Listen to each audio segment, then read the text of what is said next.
People investing in the share market keep a close watch on quarterly earnings. As per the fundamental analysis, we have to see what is happening with the business of a company.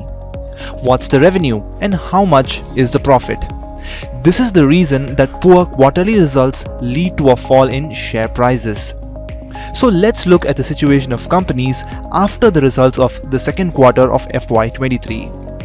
As per the results released up to 6 November, profit growth of companies is at more than 2-year low.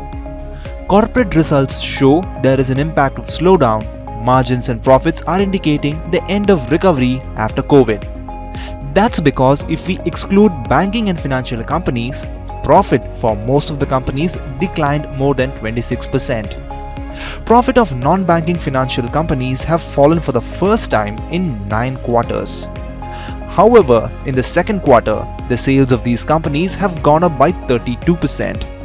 But this is lower than 49.5% growth in the first quarter. Factors like high inflation, increase in credit growth and depreciation in rupee actually contributed to revenue growth. Besides this, the operating profit of a company has gone down by just 8%.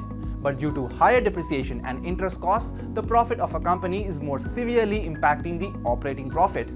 As per analysts, many companies may be downgraded after recent results. That's because in the results so far, banking and IT companies have performed better than estimates. Due to weakness in rupee, the revenues and operating margins of IT companies came better than the estimates. While for cement, metals, consumer durables, real estate, infrastructure, oil gas sector companies have performed worse than estimates. But banks were the major drivers for the profit growth of companies. So far, in the results of 18 banks, profit has increased by 60% to reach 37,672 crore rupees. As per Kotak Institutional Equities, results of JSW Steel, HDFC Bank, Tata Consumer, Maruti Suzuki, Tata Steel, HUL, NTPC, Wipro, HDFC Life Insurance and RIL performed worse than expected. Now let us look at the performance of Nifty companies. In the results so far, the profit of more than 32 companies were better than expected, but it was just 0.7% more than the estimate.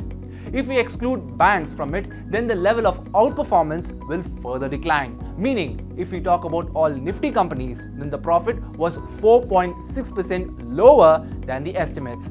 While for Sensex, the profit of 25 out of 30 companies came to 2.3% more than the estimate. Now let us see what lies ahead. Arun Mantri, co-founder of Mantri Finmart, says that higher crude oil prices, global slowdown, high inflation and weaker rupee will impact the results in the third quarter, which is also highlighted in the management commentaries. The results of the next quarter will depend on macro factors and consumption. The results of the banking and telecom sector can remain strong, while IT, pharma and oil gas sector companies may perform poorly. Now the question is, where should you invest?